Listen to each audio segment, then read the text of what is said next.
Hola amigos, ¿qué tal? Soy Omar de Juegos de Mesa Perú y hoy día estamos con Majo y tenemos a un invitado muy especial. Tenemos al gran Bruno Cathala. Bruno, ¿qué tal? ¿Cómo estás? Fine, fine. All is okay for me. I've been lucky enough to stay out of all the problem of COVID with my same for my family and friends, and I'm crossing fingers that this situation will be very soon just a bad memory, but I think we still have to wait.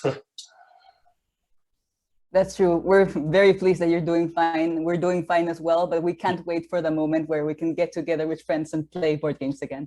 Yeah. Ok, empezamos. Háblanos sobre ti, ¿no? ¿Quién es Bruno Cathala?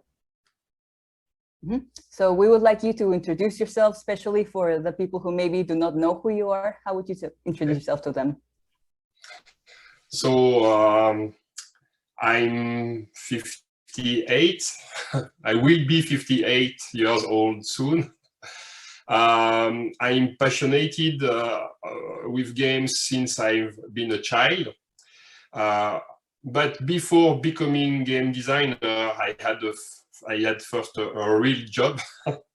I was working in research and development in material sciences, but as far as games were my passion, I tried to transform this passion into my professional activity in 2000, 2002, for example.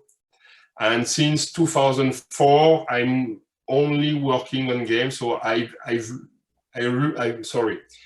lucky to be one of the few guys who are able to have transformed their passion into a daily job.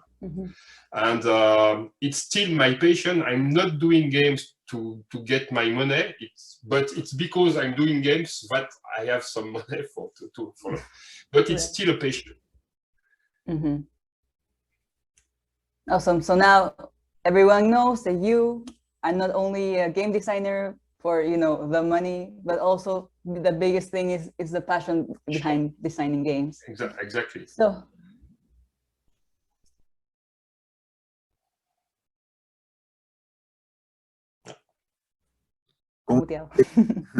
¿Cómo nace este interés por los juegos de mesa? So when did you realize that the board games were something you really liked? I was 20 years old. Before that, I only played big classical games like Clue, Monopoly, Risiko, but it was fun for me when I was 10 or 12. But then when I became a teenager, I found this game so boring. And at this time, I played a lot two-player abstract games like chess, Go, Othello, etc. And when I was 20, some friends of my parents offered me a magazine, a French magazine, which was dedicated to modern games. I had no idea that that kind of games was existing, in fact. And I bought my first game, and I was so surprised, so attracted by these games that, yes, I discovered that there was a life after Monopoly, in fact. And this game was published because his designer had won a board game contest, board game design contest. And I was 20, and I promised myself that one day I will have to try to build my own game and to win this contest to be published. How much time passed between your decision to do it someday and the actual publishing? 20 years.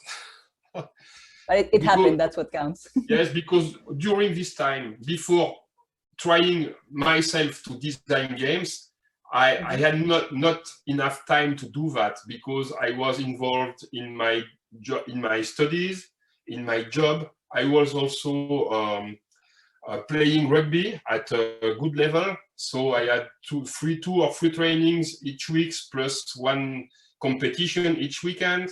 I also became a father. So your job, the sport, the rugby, and the family, it took all my time. So I had just time enough to buy games, to play them, to teach them to my friends, and just keeping in mind that one day I would maybe try to do something. And 20 years later, I decided that it was the time, and I went on trying to do my first prototype. Mm-hmm. Yeah, you found yourself big free time. Yeah. Exactly, because just at this time, I broke my knee, so it was not possible again to play rugby, and I divorced. So I was alone at home. So I decided that it was the good time to make something different. That's great to hear. Well, not great to hear, you know, because you're divorced. Too late. Sí, hay una otra pregunta, Marla, la siguiente. Okay. ¿Qué se necesita para diseñar un juego? ¿Crees que todos pueden diseñar a lo Ratatouille? So we wanted to ask, what do you have to have intrinsically to be a game designer? What's the good things you should have to become a game designer? First, you have to have played a lot of games before, in my opinion.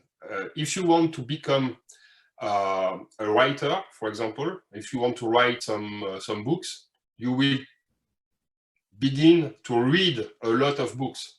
If you want to become a painter, you will study the painting of the old masters, etc. And I think that for game design, it's exactly the same. You have first to feed yourself with all which is existing in any kind of games, and later you will be able just to use all this food, this game food, to create things you believe in, your own things, in fact. It's not making copies, it's just knowing what is the situation and what can I do which is now different, etc. And the second thing is that you have to be passionate, for sure. You have to do it for yourself. You don't have to focus on the market, because if you just analyze the market today and you want to do something which fits with the market, you have the idea now, but the game will be published in 2 years, 3 years. So the market in 3 years, you have no idea. So you have to follow your own way and to try to gather all players behind you on this path. Mm-hmm. And do you think your formation as a researcher helped you in your process as a designer? Yeah, probably yes. Because in fact, the way I'm working is exactly the same. I was working in research and development in a scientific field. That means that first you have an idea. Then you check this idea with a lot of experiments. And then the final answer is exactly what you want. You write the process with people having not your knowledge, being able to follow the process to produce the materials. For games, you have an idea. You make a lot of experiments just to fine-tune and find the final answer you exactly want, and then you write the rules, which is exactly writing a process. That means that on a just logical way, it's exactly the same way. So probably it helped me to be published on my first game, for sure, because I had 18 years of working in research and development before. Of course, that's very interesting. It's like it helped you perhaps be more organized or have like a fixed method of work. Exactly. Very interesting. Exactly. ¿Tienes otra pregunta, Omar? Sí. Hablando de Kingdomino, cuando creaste el juego, ¿pensaste que luego de un tiempo ganaría como mejor juego del año. So when you created Kingdomino, did you envision it as a game that would win the Game of the Year award? Absolutely not. No, because the story of this game is fun. You know, just to get the money you need just with games is very, very difficult, quite impossible if you don't have a hit. But that means that in parallel to my games for the game market, I'm also creating games for private companies, just for example, for advertising, for to be gifts for their customers, etc. So very small games, very easy, and not with the same ambition that what I'm making for the game market. And one of my customers is a ski station in France. And I had still produced 3 games for them, one for 3 consecutive years. And they asked me for a 4th one. The first year, I created a card game. The second year, I created a tile game. The third year, I created a dice game. And they asked for a 4th game. And I had only 1 week to do it. So I had no idea. And just I was looking which game component that everybody knows I could take to do something different. And immediately I thought about dominoes. And during the following afternoon, I created this small game with dominoes, which was simpler than Kingdomino. And 2 days later, after some playtesting, I was convinced that it was good for this customer. I presented my prototype, they took the game, and then I played it again and again and again. And I find that it was so good that it could not stay only for that private company. And I developed it a little more just to fit with what could be good for the game market. So something more, a bigger size, more dominoes, the numbers behind the dominoes just to choose a good one, this balance that when you take a small one, you will have the first choice later, but you don't have any crowns. But if you take a big one, you will get more points, but you won't have any choice on the next turn, etc. So I improved this small game system and it became Kingdomino. But even at that time, I had no idea that it would become the success we know now. You know, to get to have a success, a big success, you have to be lucky. Because never mind the quality of the game, never mind the quality of the way he has been edited, you just have to be at the right time on the market, and that you cannot schedule that. So it's a little miracle for me, for sure. Yeah, I imagine like you just have to have, of course, the luck, but also like if there's just games that happen to be more fun to the public, you can't do anything. You did your best with your game, so. Yeah, but imagine that Kingdomino, the same game, exactly, the way it has been produced, the same rules. Imagine that it has been launched 1 year before. I would have been facing code names. Oh, do you think that Kingdomino wins against code names? I'm not sure. Yeah, depends on the judges and everything. Exactly. They're very like leveled games. Exactly. So just talking about that, we have a next question that has to do with Kingdomino. Omar?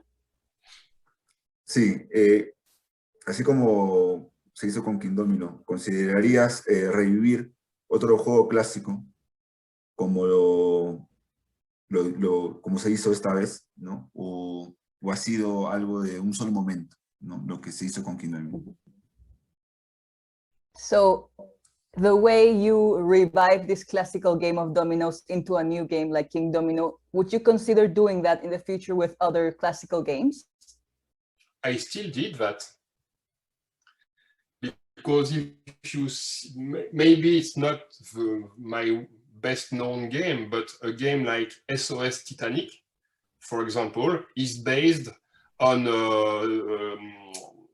a basic card game, which is a solitary. For example, if you look at Five Tribes, you will find the Mancala mechanism, which is a basic African game at first.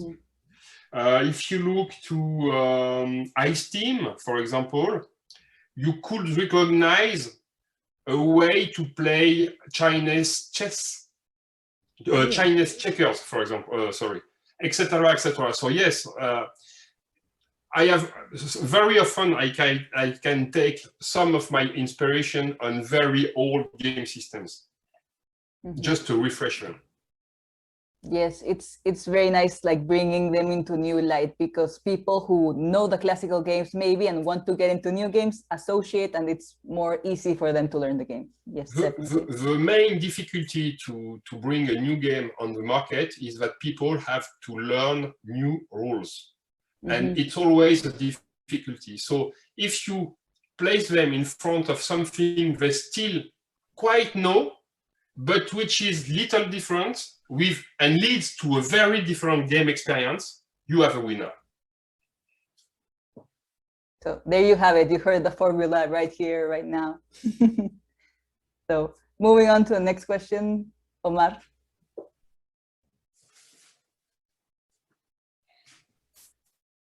¿Qué juego te llevarías a una isla? Esa es una pregunta de José, de un amigo.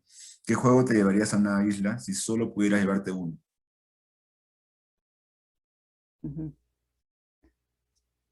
So if you were to be going to an island with very little things, which game would you pick to take with you? I would answer, why would I bring some games with me? Because on this island, I will find stones, wooden parts, etc., leaves, all what I need to make new games. So that's a great answer. Wow. Very creative. Siguiente pregunta, Omar.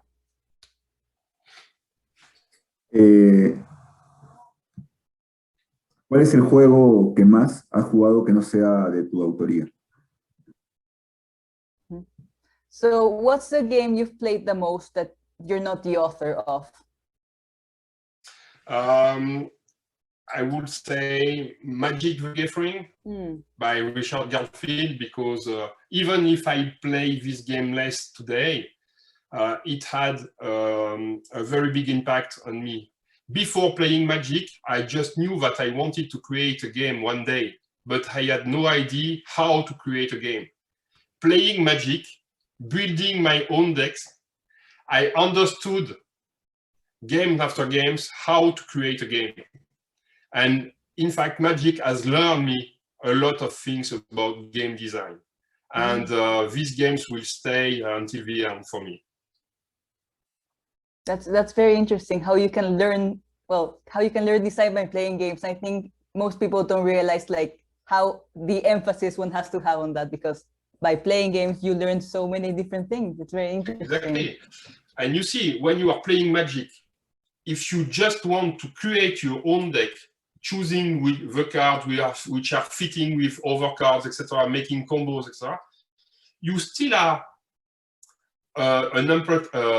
a small game. You are making very small game design on your deck. So it's the beginning to something. Yes, yes, I completely agree. Siguiente pregunta, Omar. Ok. ¿Qué tal es la experiencia de crear un juego con alguien más, ¿no? De co-crear? Okay, so we know that you've created games on your own, but you've also had experiences co-creating games with other people. How was that experience to like work with more than one person? First, I have to say that it has been a real choice for me. When so like I explained, I started creating games quite late, sorry, I was still old. That means that before creating games, I thought a lot about game design. And it's a common thing that everyone agrees that a writer writes quite the same book all his life. The stories are quite different, but what is inside, what he wants to say, comes again and again and again. And I really think that it could be the same for a game designer. And when I started to work on my first game, I didn't want to make one game. I wanted to stay and to make games. So I immediately thought that the best way to refresh my mind was to alternate solo design and designing with co-design with other designers.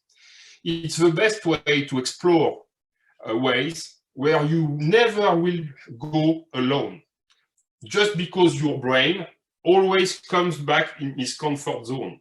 So to explore new things, you have to work with someone else, in my opinion. And today, I'm getting older and older, and which is very interesting for me, it's that very young designers are coming to make something with me. And it's very interesting for me to be able to work with young ones, because they will bring me some stories, some team, some universe, which are maybe not the one I would have been alone. So it's very interesting. And also one thing that I would say is that creating means doubting. And doubting with someone else is very much comfortable than doubting alone. And the last thing is when you have a success, when you are successful. Successful alone at home is, hey. When you are successful with one friend, it's something different, because you are living the same thing and you can share it. And for me, it's more interesting. You can high five the person. 11:30 here. Oh, there we go. Okay. Return. Okay, so talking about what you were saying, what do you think then that, like for people who are starting in the game design world and perhaps look up to you, aside from being very patient, what other tips would you give them? Playtesting, playtesting, playtesting, and playtesting.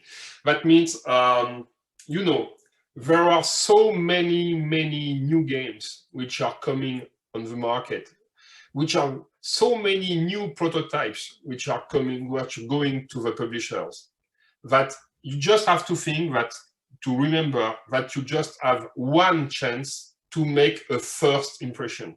Mm-hmm. And this first impression has to be the best as possible. So you have to take time, because there is no hurry to present a new game. You have to be 200% confident that it's finished. Mm-hmm. That the game experience you will give to the publisher is the best as possible. So take the time you need. And as long as when you are playing your prototype, you still have some situation, even if it's not very often, but some situation which are not that good, not bad, but not that good, just a little boring at one time in the game. You don't have to say, no, it's 90% good. No, you have to focus on that and eliminate that. Mm-hmm. Because my experience is that when something is not that good, the publisher will have that experience the first time for sure. It happens every time. And it will be sufficient for him to say, no, the game is not really good yet, and to see something else. So take your time, be patient, work, play again and again. And when you are 200% confident in what you have done, go. Mhm.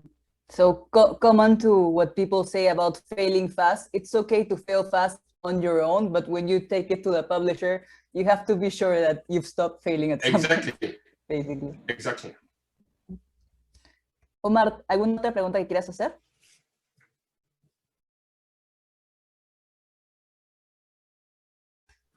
No te escuchamos. Sí. ¿Qué factores pueden hacer que un juego sea exitoso, no según sus experiencias? So based on your experience, do you recognize certain factors that make a game be more prone to be successful? No, it's if I knew that, I would only make success, which is not the case. The only thing I know is when I'm presenting a game, it's that I really believe in. I never want to do one more game. I'm always working on the games I want to play for me. My way is quite really selfish. I'm designing the games I want for myself, and then I try to convince people to follow me. So no, I don't really know why these games will become a big success and these games will be forgotten in only a few months. And even for me today, I very often have quite some frustration with the final result. It's very interesting. Y la última pregunta, Omar. Algo adicional que quieras que los jugadores sepan sobre tu vida como diseñador de juegos. So is there any additional thing you would like to add to let know other people who want to be game designers about something you've experienced through your game design life? I would just maybe give one advice is don't leave your daily job. Become a game designer as a hobby.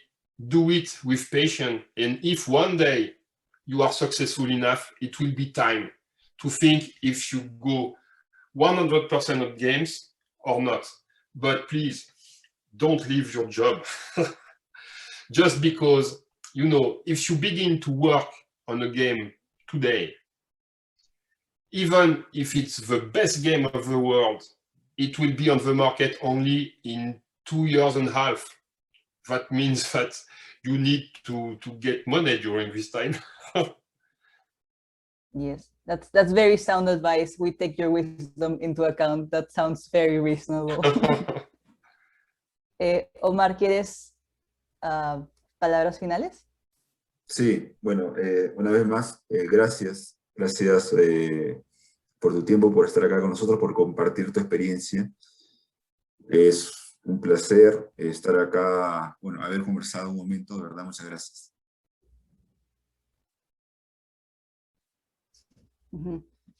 So we would like to thank you very much once again for being with us here, like answering our questions, giving us very useful advice. Thank you for being one of the game designers for having like very easily reachable. So it's fun to have like our community interact with such known designers as yourself and have them have access to this interview, which we will like turn into Spanish so that they can understand. And we extend our invitation if you ever come by Peru, we can get together, show you around the game spots and play together whenever you want. Frankly speaking, I will be really happy to have that kind of opportunity for sure. And thank you for having invited me in your show. And it's a pleasure for me to be able with you to say hello to all the Peruvian gaming community for sure. With that said, now we're going to close the interview and we're going to say our goodbye. So thank you very much. You're welcome. Bye-bye. Bye. Bye.